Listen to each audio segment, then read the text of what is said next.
Hello, welcome, and sorry. Happy Friday, everybody. Or as the chat is giving us a little bit of shit about, hello, welcome, and sorry we're late. sorry, and sorry.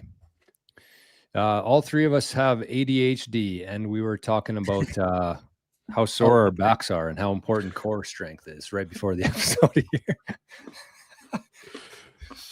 So anyways, happy Friday, everybody. It's great to see you all this afternoon. I'm Jor. These are my two good buddies, Forrest and Rajat.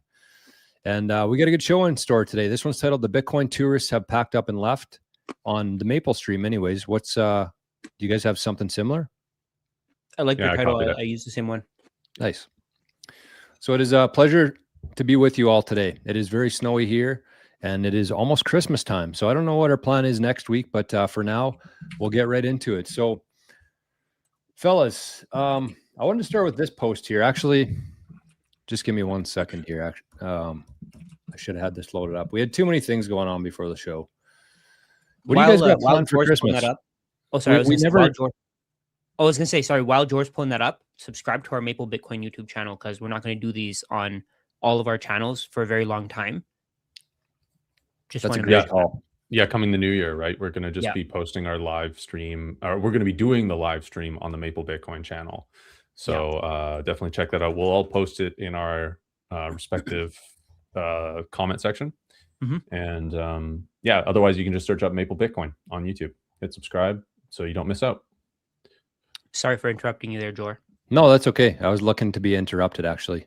Oh, perfect. So Maple Bitcoin's YouTube channel right there. Pretty easy to find. You can either search Maple Bitcoin, you can click the link there, or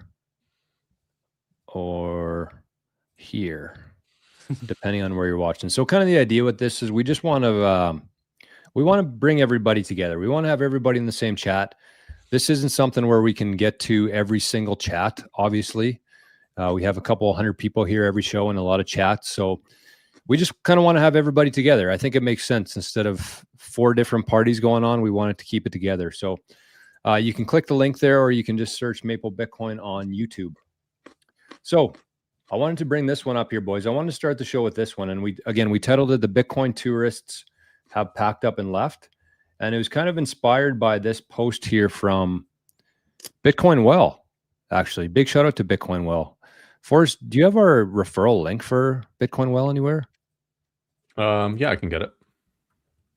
We hardly ever talk about this, but we do. For people in Canada and the US, we have a code you can use to sign up for Bitcoin Well. That's not why we're bringing this up. We're bringing this up because this is a really solid post, kind of targeting Bloomberg, targeting the mainstream narrative around Bitcoin right now. And so this is the post. I'll just read it here real quickly, and then I'd like to have the three of us discuss. So it says, Bloomberg's calling it Bitcoin fatigue, the 4th annual loss. First one without a scandal, no exchange collapse, no founder arrested, no rug pull, just a whole lot of boredom. The tourists are leaving. Good. You see, the tourists never understand the boring parts are the feature, not the bug. Every technology follows the same arc: hype, crash, silence, then dominance. But between crash and dominance, that's a long, quiet stretch where nothing seems to happen. That's the dip, and that's where most people give up. Not because they failed, but because they got tired of waiting. I watched this happen in 2014. I'm guessing this was Adam, who's their CEO of Bitcoin Well. I know he's been in Bitcoin for a while. I watched this happen in 2014 and 2018 and 2022. The headlines screamed death. The builders kept building. The difference between a tourist and a settler isn't their conviction, it's a tolerance for boredom. Tourists need dopamine hits, daily gains, green candles, and excitement. Settlers understand that positioning happens in the quiet. I like that one. The same information is available to everyone. The Fed's moves, the ETF flows, the macro headwinds, but information without patience is just noise. Risk isn't volatility. Risk is a function of information and control. If you know why you're here, a down year isn't a crisis. It's actually a filter. Bitcoin didn't change. The 21 million hard cap didn't change. The code didn't change. What changed is who's left and who's here. The question isn't whether Bitcoin will recover. The question is whether you'll still be here when it does. So pretty underrated post there from Bitcoin. Well, I don't know if they shared this on X or just on Nostr, but I thought that was a very good way to put it, to describe exactly where we are right now. What do you guys think about that one?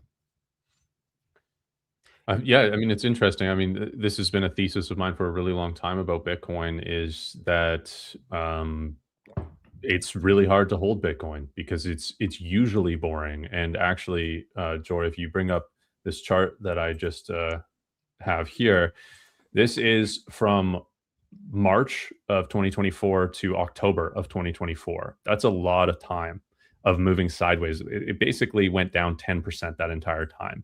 And this entire time, people were thinking, okay, did we peak? And then, oh no, we're moving up. Oh, this is the breakout. We're going to 100K, right?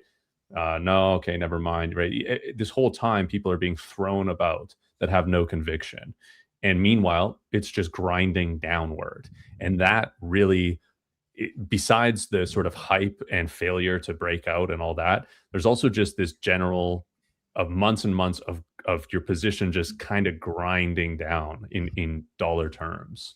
It's pretty brutal. And that's what Bitcoin does until it moves. It has these moves like crazy. Like these are weekly candles. So that's 1, 2, 3 weeks. And we're at 100K. So you would have held from March until October, wondering what the hell's going on, maybe saying Bitcoin's not going to do anything. It's just going to continue going sideways. It's going to continue going down. I'm going to hop on a faster horse. I'm going to buy this, that, whatever. And then you're missing out on 3 weeks. It's not even a month goes by and Bitcoin almost doubles, right? The low there is 50,000. The high here is 105,000. That's literally double. And if you got shaken out, if you got bored and you couldn't handle the boredom of Bitcoin, you did not see that gain. Yeah, and keep in mind that we're not telling you that that's what's going to happen next. We have no idea. The point here is to be able to hold through that volatility. Most people can't get through the volatility. I think they want to have a stable ride up. And I think that's actually one thing that completely different topic, but that's one thing that the digital credit market is taking advantage of, because there are people who want that stability, and the digital credit market it's extracting value from those people. It's taking that value out of their hands, and then it's moving it into Bitcoin, and it's holding the Bitcoin. So it's dealing with the volatility. So any company that's creating digital credit, they're dealing with the volatility, and the retail investor is getting their 5, 6, 7, 10% return, and they're okay with this. So I think anybody watching this channel should be different. I think you should think differently, because you don't want the 10%. Why would you want 10% when you can get 40%? Go through the pain. You understand Bitcoin. Put in the time. That book that's behind Forrest's head there. Read that book, The Bitcoin Standard. It's going to change. It's going to make you question everything. So many people. I made a video earlier today saying that gold has failed for thousands of years. And I got so many comments on there, people saying, oh, no, it hasn't. You don't know what you're talking about. Silver exists for a reason. But that's their ego. That's them trying to protect their belief of what the world should look like. They believe that money should be physical, but people don't even want to carry around cash. So if they don't even want to carry around cash, who's going to carry around coins? When I get coins, when I get like pennies, I try to get rid of them. Like what do you do? Like at people? Oh yeah, that's part. I climb up to the top of a building and I drop them to the ground. And no, I don't do that. But I try to get rid of them. Right? People don't want coins. They don't want physical money. They want digital. They want everything to be as easy as possible, like a tap. Mm-hmm. And that's what Bitcoin is doing. But you can't do that with silver. You can't do that with gold. And then all those people who are tourists, they bought Bitcoin because they thought it's going to go up forever. They were expecting to get some quick gains, and it didn't happen. And now they're selling. Your goal, like as somebody in this audience, your goal isn't to get that 10% return. Stability is for losers. I'm just telling you that right now. Stability is for losers, because if you want stability, you're working a job, right? And working a job is not. It's fine. You need to have some volatility in your life, because if you don't have volatility, you don't grow. Yeah. And Yeah, the other thing here too, right, is actually I think Lynn Alden said this where she said nobody is owed a bull market. A lot of Yeah. people get into Bitcoin thinking this is my ticket. I'm going to ride this up. I'm going to become rich. I'm doing it all for the money. I'm doing it for the gains, and you're not owed that. Bitcoin's going to do Yeah. whatever it's going to do.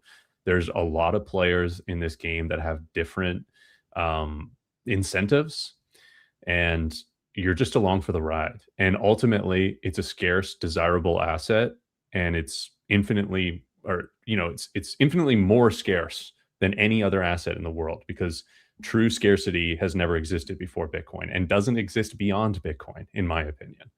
So the difference between 2% inflation and 0% inflation is infinite. It is infinitely different, right? And that's what you get with gold, right? 1 to 3% increase to the stockpile of gold. So the next best thing is infinitely worse, in my opinion, in that Good way. point.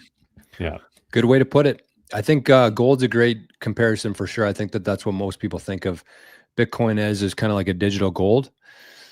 I've been spending some time recently kind of looking into the energy side of things, into the cybersecurity side of things, even into time. You said that Bitcoin doesn't care about what people think, or Bitcoin doesn't owe anybody anything. So much so that Bitcoin actually has its own clock. It said, we don't even care what time it is over there in human land. We're creating our own clock, which is called the block height. So it's two different systems. And I think that people are slowly starting to figure that out, that the fiat system and the Bitcoin network cannot coincide over the long term. We were kind of chatting before the stream here, in between talking about how old we were and all the problems we have. But we were talking about land as well. And so we titled the show again, Bitcoin Tourists Have Packed Up and Left. That's kind of the people who were in Bitcoin thinking that fall of 2025, we're going to see a huge increase. And then it didn't happen.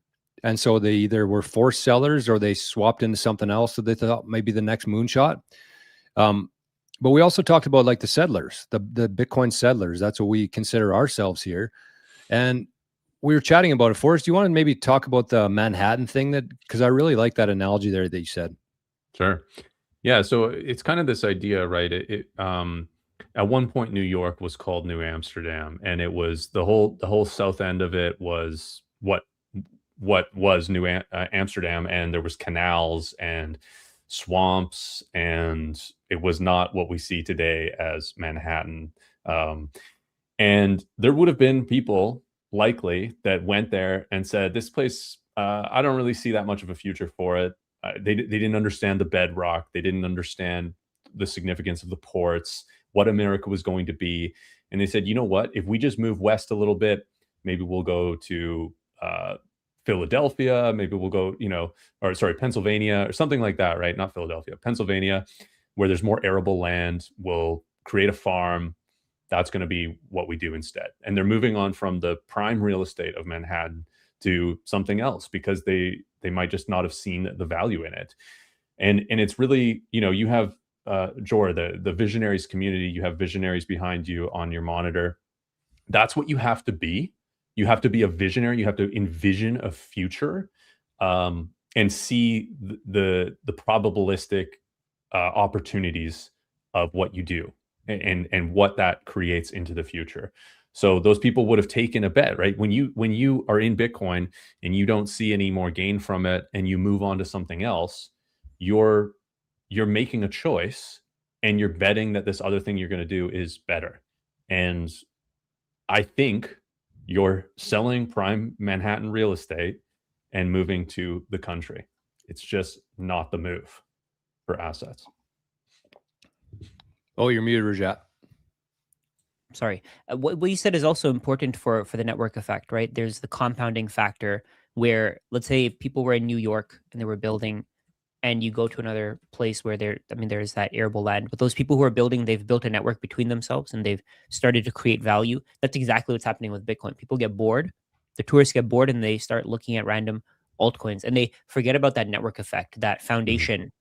Like you said, the did you say granite foundation? Bedrock, yeah. Oh, there you go. Yeah, the foundation, the bedrock, the thing it's built on. They forget about that. They forget about the foundation because of boredom.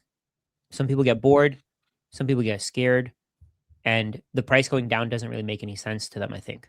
Yeah, that's it, right? And when you have limited understanding of what you're holding, of the network, the I talk about this a lot in my videos, which is like the importance of the protocol dominance of Bitcoin, and how everything else is, any new entrant is trying to enter into a space where the protocol dominance is already established, as Bitcoin as the neutral alternative monetary network.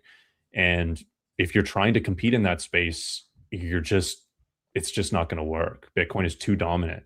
You can try to compete in other spaces where sort of technological advances or rapid technological changes can have some sort of effect, right? That's why Solana is competing against ETH. That's why ETH has tried to create its own narrative and is really not competing. They stopped the narrative of ultrasound money. Right now, they're the Wall Street's tokenization platform, but it turns out that Coinbase is actually going to use their own blockchain base, and they're going to use Solana because it's faster. And then some other tokenized platform is going to use something else, right? Because it's even faster and more centralized, right? So it's just, they're competing on these technology side of things that is not a protocol like money. It's an entirely different competitive landscape. Yeah, and I kind of envision, like, back in the day, what'd you call it before, New Amsterdam? Is that what it was? New Amsterdam, yeah. I kind of imagine, like, all this land available for, like, literally pennies on the dollar, right? Before it was developed into anything. And so somebody might have been sold, like they might have heard from their cousin or their brother or their friend, hey, come to New Amsterdam. There's a lot of potential here. And so they do it. They pack up, they make the investment, they start, contributing to it. They kind of start seeing some action there. But then again, it takes years or a decade or 2 decades or 3 decades. And they're like, whoa, this isn't what I was promised here. What is this? Like, nothing's happening here. And so then they go somewhere else, and then they look back 100 years. And believe it or not, there's probably people in this chat, I might even be one of them, who's in the spot you are because your family made a decision like that 200 years ago. You know what I mean? And it would have been like my great whatever. They made a decision to sell something before they should have, without having the vision to see what was coming. And because of that, my whole bloodline changed. I went to a wedding in Europe last summer, and the guy is a billionaire, and he has land in Manhattan. He has a bunch of real estate in Manhattan. And I was thinking the whole time, I'm like, I might never experience something like this again, but some point in the future, my bloodline will. Because whoever did that for them 200 years ago or whenever it was, they're just seeing the benefits of that today, right? Like, imagine all the hardships, the ups and downs, the scares, the fear, the FUD, everything happened between then and now. So it's like, that's just kind of the vision, whether it's a decade, 2 decades out. Too many people are thinking a week out, or what's going to happen like Q1 of 2026. It's like, you clearly are missing the plot of this thing, right? You don't understand the foundation of Bitcoin if you're seeing it that way. Yeah, once you grasp the concept that this is the only asset that can be used as a store of value, medium of exchange, and unit of account, it changes everything. Nothing else can be used like that, because we have a global economy now. People will tell you that you should buy gold, you should sell your Bitcoin to buy gold, you should sell your Bitcoin to buy real estate, because so gold, they say it can be used in industrial purposes. Real estate, they say that you can live in it. You can't live in a Bitcoin. Stocks, you buy companies. I think the way that things are today, they won't continue on a Bitcoin standard. Because at some point, so right now, I think most people don't quite understand Bitcoin, right? I think that's pretty easy to say. 99.9% of people, I would say, at some point, and keep in mind, what shows you that is that they're willing to accept fiat. Yep. For their time, their energy, and they're okay with it. And there are people who have, like, when I used to work at the bank, I'd see people with multiple 6 figures in their bank account. That's their retirement fund. Just in their bank. Just in their bank. It's insane. And it's their retirement fund, and maybe they'd put in like a GIC or something to get 1-2%. But other than that, I mean, they're not going to invest, because The stock market is a scam. The real estate market is a scam. All these other markets are a scam. So what Bitcoin does is I think it's that point where everybody can just agree to one asset. Before you couldn't, because everything else has its own utility. Bitcoin doesn't have physical utility. What it does is it gives us a form of money that can't be corrupted, can't be controlled, it can't be stopped by anybody in the world, and anybody in the world can use it. So that's it's like email, for example. Anybody in the world can use email. Nobody can really stop it anymore. Even the internet, I'm pretty sure it's very difficult to stop the internet at this point. And once you grasp that, once you understand that Bitcoin is that money that can be used as a store of value, medium of exchange, unit of account, you see that, okay, this thing is right now it's down 30%. You're happy to see that decrease in price because you know that you can accumulate more. Yeah. Why is that something like we're so excited? We're so excited to get some deals on Black Friday, but when Bitcoin's price goes down, we're disappointed. No, this is your future. Your retirement is discounted by like 35% right now. If it goes to a 70% discount, then why are you disappointed? I would be happy. Yeah. I mean, largely Bitcoin we have an asymmetrical information gap with Bitcoin. Yeah. So everybody sees Bitcoin as like, regardless of crypto or whatever, like Main Street and Wall Street sees Bitcoin as the most volatile asset that they're willing to expose themselves to. They see that as the most risky asset that they own, if they own any, or expose themselves to it. And in fact, it's actually the most stable asset in the world, I would argue. It has fixed issuance. We all see that issuance. We all know the issuance. We already know exactly how many have been released and how many there will ever be. And therefore, that alone makes it more stable than anything else in the world that we can see. So if you understand that, if you have that understanding, then the short-term price volatility and what people will see as instability, you see as basically misunderstanding. That's what I see that as, a mispricing. And when you see something mispriced, like, again, you go to the store, you see your favorite food and it's 50% off, that's seen as a mispricing or a pricing opportunity for you to be able to purchase something at a discount. That's what I see Bitcoin as today as well. Yeah, go ahead. Dollar's got a good point here. Said stability is for losers. Right. And I think that goes back to what Rajat was saying, is yield stability priced in fiat is definitely for losers. 100%. The losers at the table right now are the ones that are seeking the safest assets, aka bonds, and they're getting a fixed percentage, and that percentage is not even enough to cover the debasement of the currency because it's based in that currency. And another interesting fact here too, right, is there's a lot of Bitcoiners that I get the question all the time. People ask, "Oh, how do you get yield on Bitcoin? Can I lend it out? Do I use these DeFi protocols?" Like, there's people looking for yield. And if we look at the previous cycle, those people put their Bitcoin in BlockFi, they put it in Celsius, they put it in FTX, or they bought USDT and then got 10% yield from that. And all of these things were rehypothecated, lent out, and created a very unstable environment that collapsed on itself. Today, but they were looking for stability. Yes, they were looking for stability. Exactly. Yeah. They were looking for stability through that. So today, instead of those products being popular, we now have MSTR's products that are geared and built for yield and stability in a fiat sense. But the difference is anytime you buy one of those, you are facilitating MSTR's ability to buy Bitcoin and take it off the market indefinitely. And you're buying equity, not debt. They could suspend that at any point. There's no, it's all within the terms. There are terms that punish them for suspending all of it, but there isn't any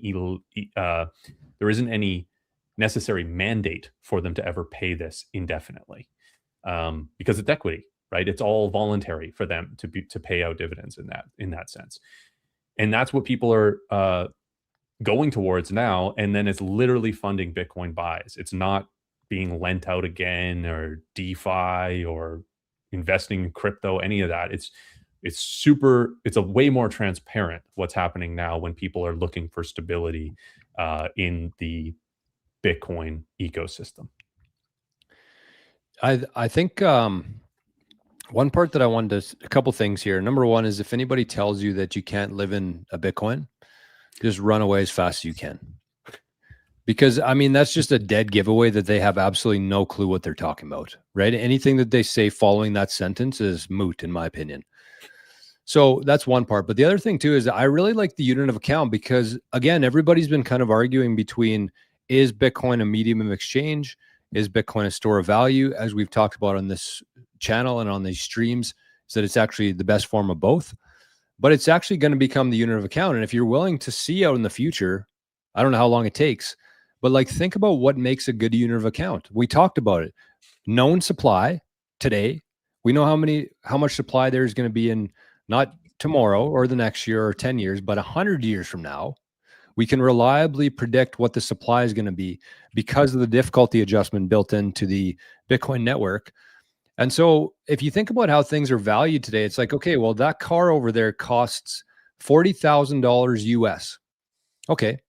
Based on the current monetary supply, because that's what you have to do. You have to consider how many units are actually out there before you can fairly value something.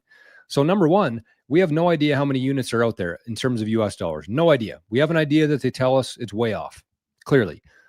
But even so, let's say that Trump and administration decide that they want to start printing a lot of money. That truck, $40,000 today, they print $1 trillion next month. The value doesn't change. Why? That makes no sense. It should change because there's more units in the market. The value or the price of that should go up because there's more dollars being thrown around right now. So with Bitcoin, it will become a unit of account because it's the most reliable. We know exactly how much there is today and in 100 years from now. And so everything's going to be priced in sats. And so even the fact that people are still like basing everything on what the fiat price of Bitcoin is, it's literally, it could not be less relevant, grand scheme of things. Today, relevant. Grand scheme, 0% relevant. Everything's going to be repriced in Bitcoin because it is going to become the unit of account because of those reasons. And people probably think that we're a little crazy for saying this too. Everything you just said there, it's insane. It doesn't make any sense. But you, like you said, Forrest, you have to be a visionary. You have to be able to see the future. Yeah. To be able to see where Jor is coming from. And I would just say, like, you can dumb this down ADIQ way into the ADIQ realm and just think of what is the cost of production of any asset. And you're better off holding something that costs something to create than something that does not cost anything, right? Because everything, in my opinion, all assets fall to the cost of production.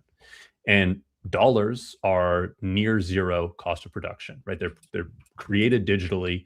A small percentage of them have a cost in the physical world of creating bills and coins, but the vast majority is created digitally at near zero cost. Bitcoin, if it was free, if you could get it for free, please send me some, because it costs a hell of a lot of money, a hell of a lot of electricity, which we can denominate in whatever. But there's a cost of production to create that. Same with gold, same with silver, same with cars. But there's a reason. There's multiple reasons why you wouldn't want to buy a car as your store of value. And one of them is the fact that cars get cheaper to build every single year because technology gets better, right? We get better at scaling, manufacturing, and technically they get cheaper. They might not in fiat because fiat is being debased at a relative rate, or because they're adding in more and more technology that costs more money. So you're getting more for your money at that point. But you basically will be better off holding something. Now, there's the other aspect of that is desirability too, right? It's not just about buying the most expensive cost of creation of something, but it's also about something that other people want in the future as well. And that comes down to thinking about Bitcoin as property. As I started with New Amsterdam and New York, right? This property, the property that Trump Tower in New York is built on, was worth something just as raw land. but it got something built on top of it, which is worth even more. And that's what I see Bitcoin as well, right? Bitcoin is this simple base layer protocol of money, and that is enough. But we can also see the entire system of money being built on top of that, which makes it more and more valuable, right? The network effect, everything builds onto the sats that you have, the limited sats that you have. And over time, that property, that Bitcoin, becomes more valuable. And when you think about the unit of account side of things, like you can start doing some really easy calculations yourself. Like anybody with an Excel spreadsheet or a calculator, and with the help of AI, you can say how many acres of land exist on the planet. That's I believe it's the numerator, and then you divide that by the number of sats, 2.1 quadrillion. That's if only land existed, that's how much 1 acre of land would cost in sats. Do the same thing with homes. How many homes exist on the planet? That's your top number. Your bottom number is 2.1 quadrillion sats. You can start doing these if you subscribe to the theory that Bitcoin one day, because of its properties, because of everything we just talked about, will become a unit of account. You can do these. And then you just start looking at everything so much differently. You don't care what the fiat price is. Because if you look at what the fiat price is today versus what Bitcoin as a unit of account looks like, they are like universes apart. And that universe apart, that's the opportunity that we have here. That's where we're coming from, I think, with this whole conversation. Yeah. Let's take do you got anything else to add there, Forrest, on top of that? No, I was just going to, oh, you go ahead, Rajat. I was going to say, oh, sorry. Go ahead, Forrest. I have a picture that I wanted to share afterwards. There we go. Were you going to show the data? No, I was going to shout out our school. Okay. Oh, I like it. It was a different picture though, but that's a good meme. Oh, actually, let me share the picture. Give me 1 second. Okay, so this is very relevant to what you guys were saying there. The land. Mm-hmm. I just found this. I heard this from someone. 1 Bitcoin is equal to 1,752 acres of land. That's wow. wild. So they did your calculation there. What you just mentioned? Yeah. I was going to say that it's more than that because a lot of those Bitcoin are lost. Yeah, you're right. Or a lot of it is just stored away, right? It's just never going to be sold again. Like MicroStrategy is buying, what, 10,000 a week? Yeah. 670,000 Bitcoin are already gone. Like that's a black hole. Yeah. And that, strategy as an example is building a skyscraper on top of the land of their Bitcoin. The yield products that we talked about that they offer, those are things built on top of the Bitcoin, not in a technical way. It's using a different network. It's using the preferred equity network, right?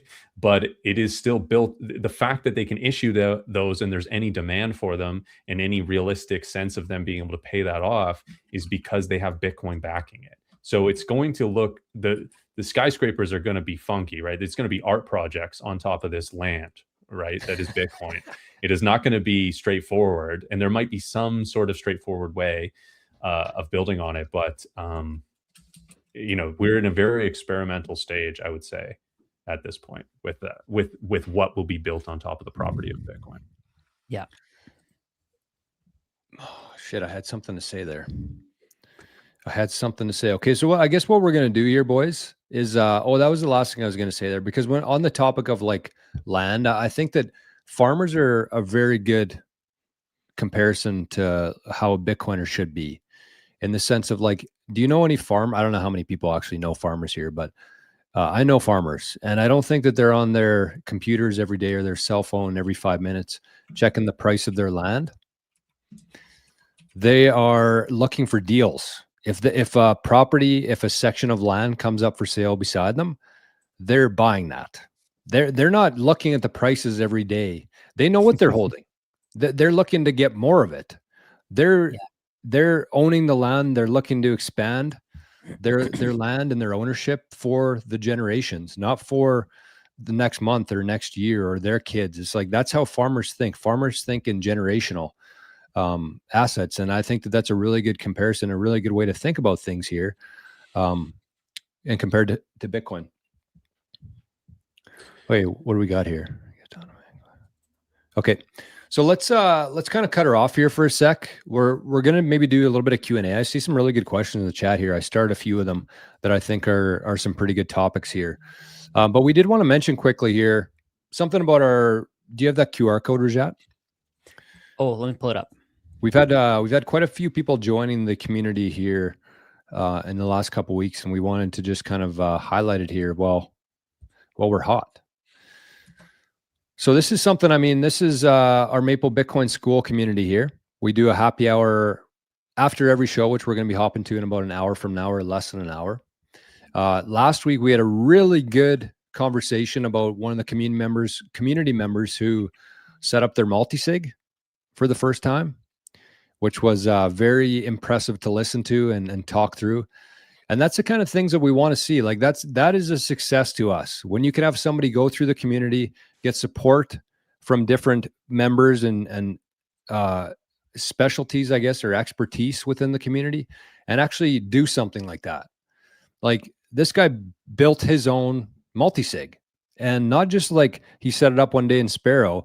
He tested it once, twice, this way, that way, has a location over here. He talked through the whole thing. Like this information is truly invaluable for anybody who's taken this stuff seriously. And that's just one very small part of what this community is. We want to grow this thing. We want Bitcoiners from all across the planet in here, because as it grows, I think of it as like a mastermind. And the other part too is like, we're talking about visionaries here. We're talking about looking into the future. I think people really underestimate how much wealth are in these communities, are in the chat right now. Just because the world hasn't told you that you're a multimillionaire yet, that doesn't mean that you're not. So these are the kind of people that you want to be hanging out with and networking with and building different economies with into the future. So again, it's for the content, it's for the network. That's kind of what this whole thing is here. And last week we had what, like 30 people in the chat? I think it was more than that. Mason was even there. Yeah. Big shout out to Mason. What a good guy, man. Yeah. Solid. Really and then on top of all of that, so we're doing these live sessions every week. We're doing the happy hour. It makes it more private. People can actually talk about themselves. They can talk about things that they feel comfortable saying in a private section, in like a private setting. And then on top of that, we have these Maple Bitcoin, the Maple Bitcoin master classes, where we just talk about all these different kinds of topics. We went into a deep dive with cash and Bitcoin. I think this was extremely valuable. We also have tons of other content. Like Forrest has made a course on the cold card queue. I think he made one on the selling. What is it? Selling covered calls. Yep, on MSTR. Yeah. The full actual showing how to do it. As an example. Yeah, I think that's part of where is that? Is that part of the master classes? It's part of the master classes. Yeah. Oh, there you go. Okay, yes. That's an episode within there. Okay, here it is. So there's a full master class on this. I feel like these are extremely valuable. It's all included in the community. So there it is. You got some. You got the QR code there. You got some links in the chat there. I should probably share that too here, boys. And yeah, let me share mine as well. Yeah, I'm incredibly bullish on school. It's going to be kind of my focus here for the next year or two. I just think that it's so unique to anything that's out there, between the content and between the community there. Nothing else is like it. YouTube is great for discovery and finding new things. But once you find people that you like and that you're interested in listening to and that you can learn from, not only do you get direct access to them, but you can watch all their content that's not available anywhere else. And you don't have to worry about ads. You don't have to worry about spam and bots and this and that. It's just like, it just seems like a better version of the internet to me. So I'm extremely bullish on school. I think it's the perfect platform for this kind of stuff. And again, we've kind of raised the price from, I think it was $11 when we started. Now it's $30. And as we add more and more to it, as more and more people join, it becomes more valuable. And so we're just going to keep raising the price. And the cool thing is that once you lock in at a certain price point, you're there forever until you cancel, essentially. So even if we raised it to $60 or $100 per month, you're still going to be paying whatever price that you joined at. So we just wanted to mention that kind of halfway through the stream here. And hopefully we have some people joining us for the second part of the show today. I was actually... Oh, sorry. Go ahead, Forrest. Go ahead. Yeah. The other thing I would say too is at the beginning of this live stream we talked about the boredom of these environments with Bitcoin and its price. and how you can get shaken out just based on the boredom and the not having confidence and stuff. And that's what joining a community in general, a Bitcoin related community, is going to help you with, because you'll be able to voice those concerns, you'll be able to chat, see other people talk about what what they're looking forward to, whatever, and what they're building too. I think there's a lot of people within this community actually building their as we explained, that multi-sig, right? That is somebody building their personal security of their Bitcoin. So there's a lot of that kind of stuff going on within this community. Yeah. Very powerful. I was going to mention, I plan to actually put up a masterclass for how to monetize on social media, how to build a social media audience. And maybe we can all create one together as well. I feel like that'd be super valuable. But I already have one. I can post that just as another bonus to join the community. Love that. Yeah, that's one thing I've been talking a lot about. So I think that'd be very helpful. I've kind of been talking a lot about like having multiple streams of income. Yeah. That you can convert into sats. I think that's how real wealth is gained. And so kind of what we want to do with this community is kind of set the foundation in terms of like help provide all the resources that anybody would need for the conviction, for their own personal security around their Bitcoin. But then once that's kind of built, that's when you start building the skyscraper on top of that. And that's things like this, like Rajat was talking about there, for creating your own other streams of income that anybody can do. I posted a video yesterday saying anybody can get to 1 Bitcoin. And there's people in the comments like, oh, I can't even find a job as it is. How am I going to find a side hustle? I'm like, man, with that attitude, you're not going to go anywhere. So it's much more than just like the having money, the security. You want to build something very special here that's going to last for generations to come. And that we have such a unique opportunity that we're in right now in this window. And us 3 guys here are going to be here to support you through that. That's what we want with this community. Yeah. And I feel like that attitude of, oh, I can't do it. I think employers can like feel that in you. And that's maybe that's why you're not getting hired, and you're just desperate for a job because you don't have money, and you're just making it very obvious to people, but you don't think it's very obvious. And I think that's partly what Bitcoin does too, right? It boosts your confidence. It gives you that ability to say, I don't want to work, so I'm not going to. And you wait for the best opportunity. And this is partly what Jor is saying there, right? It gives you that opportunity to start a side hustle that could turn into like the biggest business in the world at some point. But most people won't take the risk there. Most people will just be more concerned with, like I said, stability is for losers. People are okay with going to a job, getting a paycheck, and then there's that quote, a salary is a drug given to you to forget your dreams. I think that's what it is. And it's so accurate. It's so accurate. But that's what we want to get you through. Just changing your mindset. The mindset is the most important thing. Yeah, just like you're not owed a bull market, you're also not owed a job either. Like I've employed people, it's very expensive. It's a time-consuming process. It's a huge risk as an employer to employ somebody, and you're going to calculate that risk and try to employ somebody that you think is the best fit for that job. So if there's any doubt in that, if you're not presenting yourself in a way where you feel where you're competent, then you're not going to get that job. Yeah, exactly.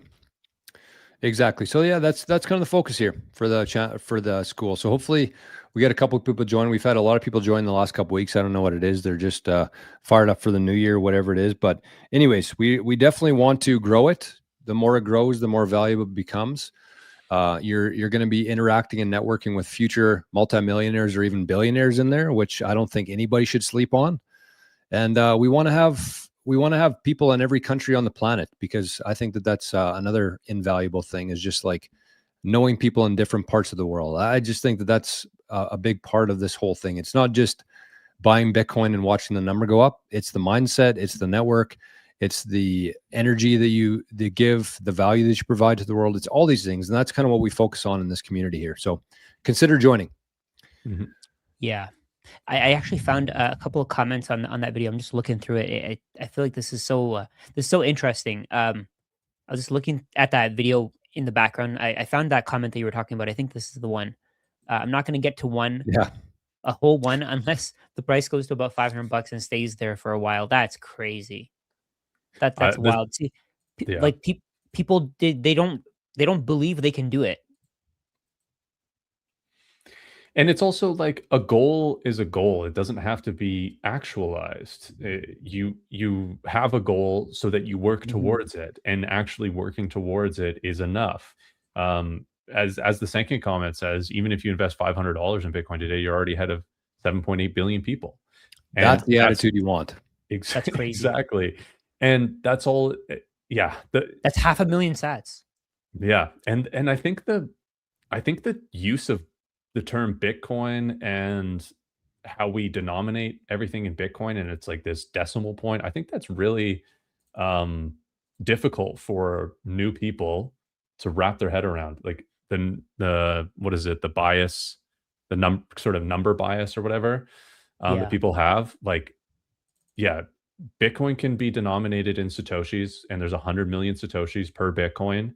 And you should, I mean, if 1 Bitcoin is too crazy of a reach for you, start your goal at reachable steps. Maybe a million Satoshis should be your first goal. That's around $1,000, right?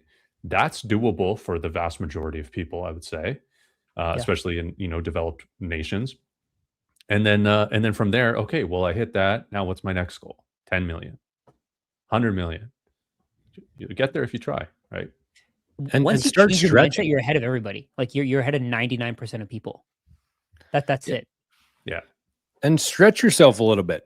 Stretch your limitations that you've kind of self-imposed on yourself. Stretch your goal. Like, why not? Yeah. Stretch what you do in a day. Most people spend 2 or 3 hours a night or more just on dumb shit on TikTok or on Netflix. It's like, do something with it. There's no reason why every single person here in this chat cannot hit 1 Bitcoin. And just think about how rare it's going to be in a decade from now to get 1 Bitcoin, for anybody to have 1 Bitcoin. Like, most people won't know somebody who has a Bitcoin. Like, it'll honestly be as rare as like finding a billionaire, I think, in the world at some point in the future. And you have the ability to. That's the gold rush here, the next 10 years. And that's the other thing that you need to stretch is your own timeline. Everybody's like, oh, I got to hit this before 2025 or this before 2026. It's like, zoom out decade, stack your skills up, do things very consistently, and do it for a decade. And I guarantee, no matter what you're earning right now, every single person here, if they have that in their mind, and put it on a card too. That's what I put in the video too. Put it on a card. Look at it every single day. Give that thing energy. Put a date, put it on there, and you can do it. Like, it's not magic. Everybody just has their own kind of self-imposed limitations from their upbringing or, the environment that they're in right now. Just get rid of them. That's right, boys. I forgot I wasn't on my own channel here. Yeah. I think there's a lot of power in understanding that you need to take steps. You can't imagine. Oh, like there's this analogy that I like using. You can't eat a meal in 1 bite. That meal is 1 Bitcoin, right? You're not going to get to 1 Bitcoin in 1 purchase. The majority of people, like probably 99.999% of people, that's completely out of reach for. Most people don't even have like $400 saved. So get out of that thinking, and think more about how many Satoshis you have. Think more about the total number of Satoshis, which is, what is it? 2,099 billion, something like that. 2.1 quadrillion. 2.1 quadrillion, something like that. Yeah. So if you have that fraction of that total amount, you're better off than everybody who doesn't have as much as you do. And today you can buy 1,000 Satoshis for $1. At some point, you're going to be paying $1,000 for 1,000 Satoshis. Yeah. It's kind of like, having that goal of getting to 1 Bitcoin or having some really large goal like that is like having a goal of becoming really buff or really fit. And then you go to a personal trainer and you say, hey, what's the workout I can do today to get the body that I want? They're going to tell you, go eat rocks. Like, it's not going to happen. You have to come into the gym every day, 5 days a week. You have to eat right. It's this progression towards what you want. It's there's nothing instant. And it kind of goes against our nature. Like, there's a sort of an animalistic side of us that wants instant gratification. that wants things now. We have a time preference because we kind of know we're going to die as well. So all of that is sort of like in you, and you have to fight against that or work on that to some degree so that you can lengthen your time horizon, and that you can know, okay, I am secure enough in myself that I'm going to be here in 10 years. What do I want my life to look like in 10 years? Do I sacrifice everything and eat rice and beans for the next 10 years so I can stack sats? Maybe that's going too far, right? But maybe there's something you can do so you can continue to live a life you want in the moment. You can satisfy a degree of that part of you, and you can build something for the future. Yeah. Yeah, it just kind of takes like having an understanding that you can. And I think that's why it's funny to me that there's so many videos on YouTube that do so well. That's like you, and probably the three of us are guilty of putting out videos like this, but it's like, you need 0.1 of a Bitcoin to retire, or is that enough to retire? And I feel like those videos do so well because that's how like 98% of people think, in terms of like, what's the minimum that I need here, instead of like, what's the maximum that I can get. Right. And that's why those videos do so well, because that's how 98% of people think, is like, what's the bare minimum I need here so I can do something that I want to do. And so you never want to be in that 98 or the 98%. You always want to be the opposite of that. That's the herd of people. And you need to kind of program your mind to think differently than that. It's like, what can I do? How much can I get? I can get 1 Bitcoin. Why can't I get 5? Yeah. I'm not going to do it next week, but if I give myself a decade or two and do things consistently and compound that, why can't I? It's the difference between somebody who's very pessimistic, looking at it sort of at that minimal thing of what's the least effort I can do, what's the least amount I can do and reach my goal, to somebody who's optimistic that says, well, why don't I keep going? Why, I can be even better. I can do even more. I can get even more, and I can live even better than I thought was ever possible. Exactly. Yeah. Can you share my screen there, Jor? Oh, sorry. I think that's really relevant. Like, this is the formula. This is all you have to do. You earn more, spend less, invest the difference. That's it. Yeah. Find some way to earn more. Find some side hustle. Do something, right? Do something. There's a way that you can make an extra $1 a day. That's $30 a month. Go do an Uber order or something. And do it for 10 years, right? Do it for 10 years, right? That's the thing. I've mentioned this a lot. I'm a huge fan of Breaking Bad. And if you go on YouTube, there are channels that have like 1 million views on Breaking Bad videos. And these are people just talking about their thoughts on Breaking Bad. Like, if they can make money, that person out of that video, they probably made like 10 grand. That's 0.1 Bitcoin right there. No doubt. Right? Yep. 0.1 Bitcoin right there. That's 0. That's the way you have to think. You have to put your thoughts into the world, and those thoughts become monetized. You monetize those thoughts by giving people the option to absorb them, to enjoy them, to be willing to support them. And people like these guys have like massive Patreon followings, right? Yeah. And they're getting $2-3 a month from 10,000 people because they made this video. They put their thoughts out there. So find whatever you can, do something, as long as it's legal, do something to earn more. And there's no limit to this. There's absolutely no limit. You can be earning 10 grand a month by 2030 from just a side hustle. There's probably go ahead. I was just going to make a joke. And if it is illegal, at least hopefully it's moral, whatever you're doing. Oh yeah, there you go. We were talking about actually, maybe this is a good transition to what you were talking about before, the pirates, the privateering. Yeah, right. Maybe that's the new side hustle. Exactly, privateer for the government. That's it. So earn more. You have infinite capability to earn. There's no limit to how much value you can create for other people.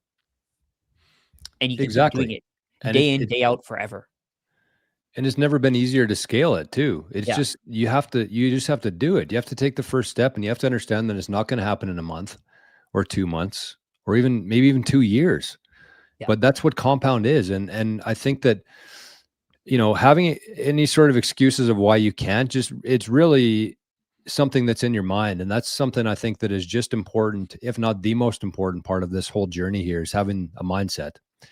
And I think that that's going to be a big shift, because, you know, the multimillionaires out there, the people who have this old money, as we call it, in fiat, they're kind of set up for this stuff already. They have the resources, they have the tools, they know what they're doing. There's a lot of people out there who are sitting on diamonds right now and don't know what they're sitting on, and they're doing nothing about it. They're not protecting it. They're not trying to figure out how to do more with it. They're not meeting any other people so they can actually compound that and leverage that into something.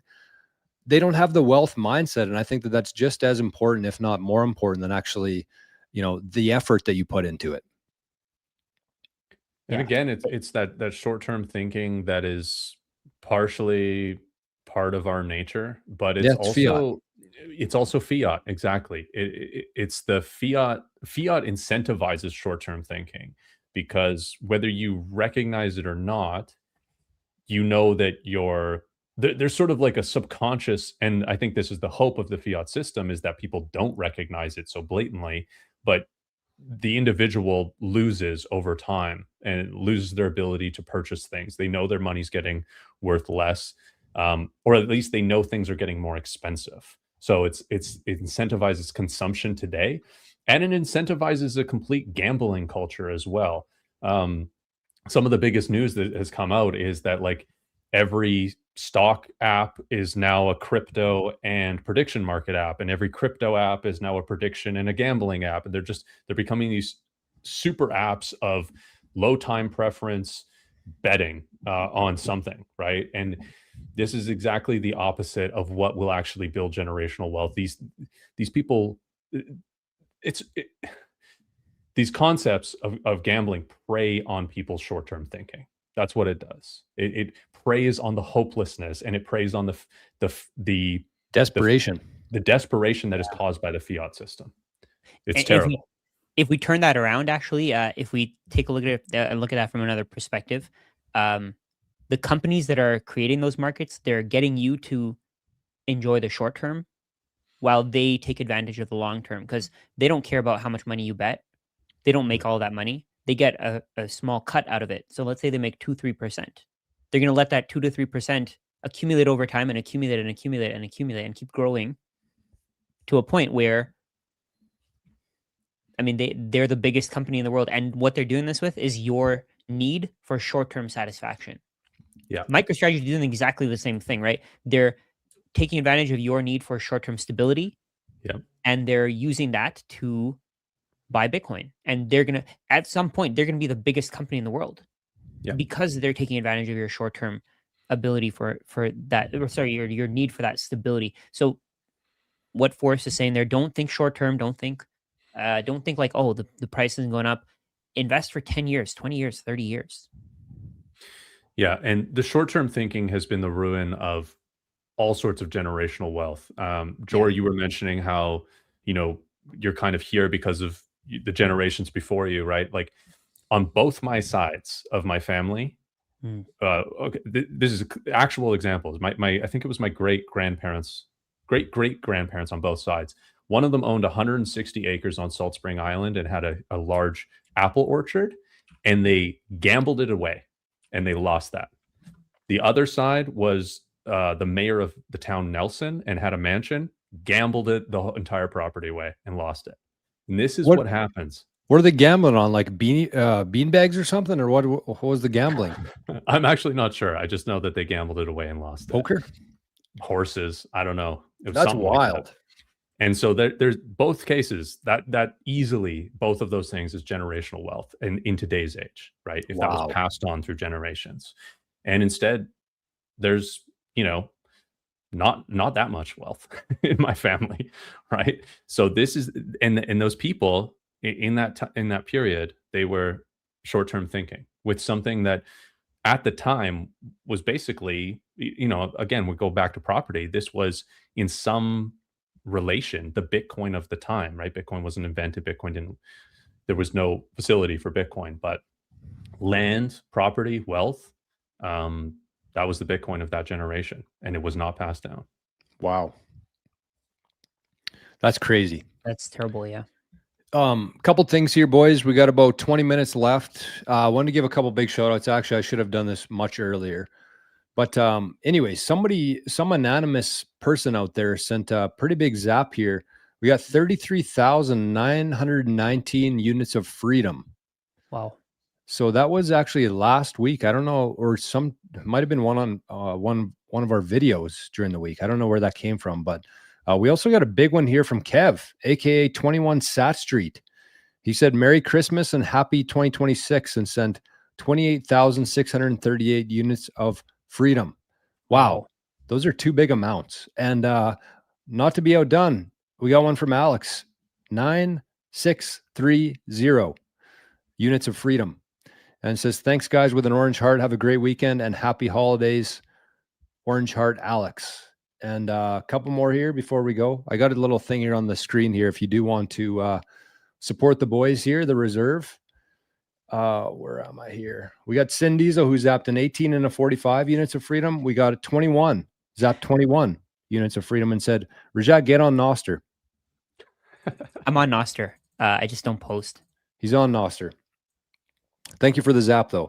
And another big one here, Moravian, said, "Hello, ladies and gentlemen," and zapped 6,000 units of freedom, also known as FUs. Shout out to Scotty Boy. So that's a big day for the boys. Wow. And we got a couple super chats here, too, that we failed to mention here. Rhinestone Man, $10. And another 10 here from Nav. So we'll, do you guys want to talk about this one? It's to you, Forrest. Okay. I'm making a bunch of money hand over fist. Nice work, Nav. Making a bunch of money hand over fist selling calls and puts on strategies. Super easy and not time consuming. Everyone should learn. Forrest, any suggestions for which covered call to take? Got some expiring today. Nice work. Yeah, great work. That's awesome. Yeah, I mean, people will say selling covered calls is picking up pennies in front of the steamroller, which it could be. But there's ways to navigate that environment, which is just continuing to roll. Even if your call gets in the money, you continue to roll into the future as one of the variables that makes up the value of the option is time, and you can extend that out by buying your close dated one and reselling a longer dated one, and just keep doing that until the volatility dampens or the price goes back down or whatever, right? So the beginning of the week, I sold a covered call on strategy for 168, and it was really close to the money when I sold it. So I got a huge premium for it. And MSTR looks like it's going to close today at 164 or 165. So it's not in the money. This really depends on you as an individual and how much risk you're willing to take. People do 10 deltas, so that's way further out of the money. That's probably what I would just generally recommend, because I don't know your situation, Nav. Sounds like you're actively managing this more, but you could go towards maybe the 30 delta as opposed to the 10 delta if you wanted to take on more risk. Eventually, there's going to be a time where MSTR just rips, Bitcoin just rips, and those covered calls are going to get in the money if you sell anywhere below a 10 delta, I would say. So just be aware of that, recognize that, and know how to deal with that, so you're not panicking when shit is hit the fan for your covered calls. That's something that I'm always worried about. What if Bitcoin just rips, and then the covered calls that I sell get liquidated? They don't get liquidated. You just roll them. Oh, sorry. What if Bitcoin rips? Sorry. What I meant is, what if Bitcoin rips and then they get assigned? That's what I meant to say. That's the word. Well, they're only going to, I mean, it's very rare to get assigned prior to the expiry date. Usually covered calls, options will just get traded all the way to the end, basically. So within that time period, you allow time decay to work for you. So every single day, there's something called theta, which is going to extract some value out of the option. And then regardless of what the delta and gamma do, which is the underlying share price and the effect on the option price. So you allow theta to work for you as you get closer to expiration, and then you roll to a longer dated option, potentially at a higher strike price. So maybe it's maybe it's out of the money again at a further date. and you even get a premium for that if there's enough volatility within the stock. So that's what you're saying is like you could either allow that to expire and those shares do get taken away from you, or you get into something I call covered call purgatory, which is continuing to just roll out and up until you're out of the money and it expires worthless again. Wow. The whole time generating premium. That's so smart. Yeah. It's kind of it can be a stressful situation to be in, but we know how volatile these things are. So eventually, if you keep doing that, a new covered call that you roll into is likely to expire worthless at some point because of how volatile the underlying is. So you just do that until it does. I've had to do that a couple times with MSTR, where the calls I sold got in the money, and then I just rolled to the next week, and then I think I even went up in strike price, and then next week MSTR fell, and they expired worthless. Yeah. Oh, Nav had a comment on that, on what you just said, the rolling. You roll them just so like covered calls get deep in the money. The deeper in the money, the higher chance it gets called, but probably still not a big probability it gets called. Yeah. So that's exactly it, right? They have the option to be able to buy those shares at that price that you've set at any point within holding that call, but it's not likely they're going to take that opportunity until the expiration. But yeah, what he said is correct. If you go really far into the money, then people are likely to actually exercise them prior. But again, it's pretty unlikely. All right. Sorry, I was just going to say big shout out to Chroma Faces here. I don't know what channel this was on, but $3.99 to someone out there. Thank you, Chroma Faces, for the interaction in the chats today and the super chat there. A couple here that I want to talk about here, boys, quickly. Number one, Banana Chan says Bitcoin well KYC. Yes. But there is ways. They have Bitcoin ATMs around Canada. I don't know if they're in the US. Do you know, Forrest? No, they're not. They're not. So if you're in Canada, you can get yourself a Bitcoin Well Lite account. It's called, and you can go to an ATM, and I think you can do up to $1,000 per purchase, just with an email address. Wow. And you can do that 3 times. You can do 3 purchases a day in one account, each purchase just under $1,000, and that's all KYC free. So their ATM network is a really good way to get non-KYC Bitcoin. Can you, do you have to pay a spread for that non-KYC Bitcoin? Yeah. So they do something called a voucher system. So basically you create a Lite account, then you go to an ATM, and then you fund your account through the ATM. And then you buy it online with your Lite account. And all told, if doing that system, it ends up being about a 7% fees and spread total to be able to buy non-KYC Bitcoin, which is fairly comparable to using something like HODL or BISC. There's usually like a 5 to 10% difference between spot price on there as well. Right. But most ATMs are like 15 to 25% fees and spread. Like, it's crazy. Yeah. Okay. So we got, 10 minutes left here, boys? Any last kind of topics you want to talk about before we go? Yeah, what about that, the other videos that there are here? Questions? Yeah. Or sorry, the other questions, not videos, questions. So there's one, how are people going to invest into Bitcoin when they're broke and in debt? Unless they do their homework and have a strong will to escape, they're beyond effed. And I completely agree. Yep. Most people won't get that. They're not going to, they don't have that mindset that we were talking about. You have to have a specific mindset to want Bitcoin. If you're okay with your situation and you just want to complain about it, you're not going to look for a solution.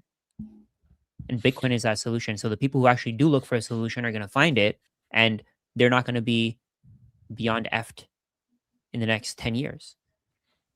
I would say also that the fiat system creates inequality with wealth. It creates a wealth gap intentionally. It creates a K-shaped economy. We've had that since fiat's existed, basically, is the widening of the K-shaped economy. So there's going to be a section of that, of people that are living hand to mouth, in debt, whatever, and it's going to be incredibly hard for them. But there's a lot of people with some semblance of wealth still. There's a lot of money that needs to go somewhere, lot of purchasing power that needs to go somewhere, and Bitcoin will just continue to absorb a ever growing larger portion of that. Yeah, the people who have real estate, they can borrow money to buy Bitcoin if they want to. They just haven't. I think most haven't figured it out yet. Like these people have this real estate, they already have this equity in it. They could borrow against that house if they wanted to. They could diversify their portfolio, but most people just won't yet. They're not interested in it yet, and that's going to happen when Bitcoin goes to like $1 million.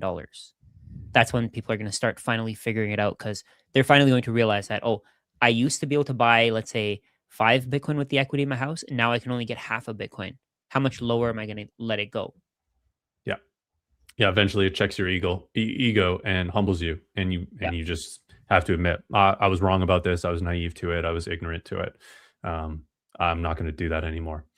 Right. Yeah. I think the greatest example of that currently is that Bitcoin, or the finance guy on Twitter, who's just like the biggest Bitcoin bull now.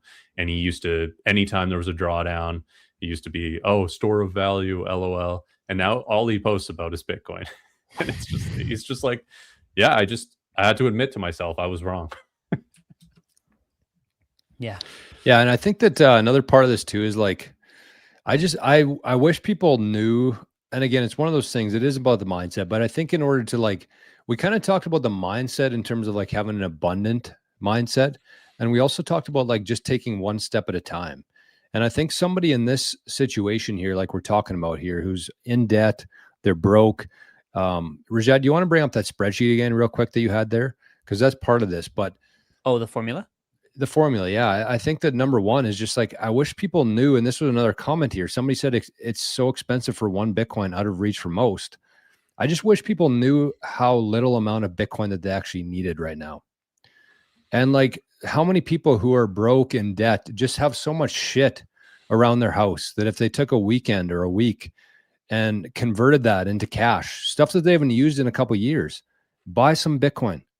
The average person, even if every person on the planet was equally distributed, I think it'd be like 200,000 sats, which you can get for $250 here in Canada. Like it's a joke. It's an actual joke, but it's where's that, Rajat? Right here. It's like, okay, you want to earn more, then just grow your skills, figure out what you enjoy doing, focus on that. That's all you should be focused on, is just figuring out what you enjoy doing, what you're good at, and then become better at that and then leverage it. So you earn more. Maybe you cancel your Netflix for 6 months, or then you probably do it forever. Maybe you don't eat at Starbucks next month. Like how many people who are just dead broke and in debt who are paying $7 for a coffee every morning? Like it's so backwards. I used to do that. Not with coffee, but like with just takeout. Me too. And it's not like I was like broke and I mean, I kind of was as a student, but like, yeah, it was every dollar that I got. If I didn't have, if it wasn't going towards something, it just went into a coffee or a beer or a lunch somewhere. It's that mentality. But then there are other people there are some people who have that mentality where they don't earn enough, but there are other people who will be like, oh, I'm going to cut that coffee, but I'm not going to save this money in some asset that's going to give me asymmetrical returns, right? If it doesn't matter who you are, it doesn't matter how wealthy you are. Let's say you're a doctor, for example, you're making $400K a month or a year, you're making $400K. So you have that earn more. And then let's say you just strip your expenses to the bone and you don't spend anything. You spend nothing other than like the basics. So let's say you can save $200,000 a year. If you just save that in cash, at some point that $200,000 a year is going to be worthless compared to your lifestyle. Yeah. And like that's an extreme example. Because the problem here is that your lifestyle is going to keep getting more and more expensive. It's not like your lifestyle is going to get cheaper. If it expands at 5% per year, you're going to see that at some point you went from $100,000 a year to $200,000 a year, but your income probably is probably not going to increase that fast. So your gap between it's almost like a ticking time bomb almost. At some point, your gap is going to be zero. Maybe right now you have the biggest gap because your expenses are so low, and you're earning a lot of money, so you have that gap. But eventually, that gap will, unless you find something that can give you infinite earning potential, but eventually that gap will get so small that you can't save anymore. So use that gap while you can. Yeah. Don't spend it on just dumb shit. Invest it. Buy something that gives you asymmetrical returns. And you can almost ignore what the comments are that comment that you were referring to before. Ignore what they're saying. It doesn't matter how much, it doesn't matter if you have 1 Bitcoin or not. There was a video that went pretty well. It did pretty well. Said 0.1 Bitcoin isn't enough. I think that's the wrong mentality to have. You just stack as much as you can for as long as you can until you're financially free. That's it. Yeah. And here's a tip for if you want to spend less, don't get a private driver for your burrito. Yeah. That doesn't make any sense, right? Uber Eats, like it makes no sense to do that. Yeah. There's also a couple people in the comments talking about the 7% fee that I mentioned about Bitcoin Well being high. Again, that's for non-KYC Bitcoin. Yeah. So if you're getting KYC Bitcoin, expect 1.5% or less of spreads and fees. Non-KYC Bitcoin has a premium to it, and it's very difficult to get without really high fees, I would say. Yeah, like this is such an easy way to like have a little bit more disposable income at the end of the month. Make your own food at home. It's healthier for you too. It's like what Forrest said there. You're paying for a private courier for your burrito. You're paying for their salary, right? You're paying for the money that they're earning. You're paying for their insurance in that time. You're paying for their tires, their gas. You're paying for all of that in that time. So if you're supporting this guy's salary, then how are you going to support your own future? And there's also a company, a toll booth company also earning a fee from that. You're also paying for insane valuations of Uber and DoorDash. Yeah. Like they're taking out of the food that you're buying, they're taking a 40% cut. Yeah. Where is that cut coming from? It's coming from your wallet. It's coming from your Satoshi stack. Yeah. Yeah. There was actually had a client who was making $250K a year, and his wife was making like 25 Uber Eats orders a week. Wow. Every week, 20 to 25 Uber Eats orders. I went through his financials. 20 to 25 Uber Eats orders every single week. Wow. And they had like $17,000 saved, and they had their house. That's it. Wow. And he's making 250 grand a year. Right? That's wild. People, like, if you can expand your lifestyle as much as you want to, but if your income doesn't increase with it, then you're screwed. You have to find some way to create that gap and invest that difference. And it's different too. Like, if you're doing something that's actually, let's say that you're on a live stream and you don't have time to prepare a meal, and you're doing something that's actually earning you more than you would spend on having somebody deliver that to you, that's different. But most people are just sitting in their ass on the couch watching a show because they don't want to go out to the store and get it themselves. So they're not actually creating anything there or adding any value to the world. They're just lazy. Yeah. Whereas if you're doing something, let's say it's earning you $100 per hour. Well, then it makes financial sense to say, okay, well, if I'm worth 100 hours or $100 per hour, and that's what I'm doing right now, I'm happy to pay $5 for somebody to do it, so I don't have to spend half an hour doing that. Like that makes sense financially. Mm-hmm. But that's not what 99% of people do. They're just being lazy. They don't want to leave the house. So that's just a very poor mindset overall. Yeah. Or plan and prepare. I mean, with food, it's about planning and preparing more than if you have to go to the grocery store every time you want to make a burrito and you have to buy fresh ground beef and you got to buy some lettuce. Yeah, it's going to be more than just, using the scale, the scalability that Taco Bell has, right? They've been able to cut costs because of that scale, but you can also do that as well. You can be way more efficient. And again, you shouldn't be eating Taco Bell anyway. So there's that. Side story there. Yeah, no doubt. Okay. Well, that's a good chat today, boys. I love these. I think we should actually do more of these in terms of like the mindset side of things versus just looking at the charts and the prices and the latest news and what's going on today. But anyways, hopefully everybody enjoyed the chat today. If you did and you want to spend a little bit more time with us, you can scan the QR code. We're going to be starting the happy hour. I already got the beer halfway done here. Whoops. But it's a good chance to connect with us kind of on a one-to-one basis. Other people in there, just a good way to spend a Friday afternoon. And again, if you do end up joining the community, not only are you going to get access to today, but we have about 20 pre-recorded ones. So if you want to spend some time over the holidays and actually watch those, I think that you're going to exponentially increase your Bitcoin knowledge, conviction, and everything just by watching some of those happy hours that we've done. So you have access to all those in addition today. There they are right there. So yes, any last words here before we go? Buy Bitcoin. I don't think so.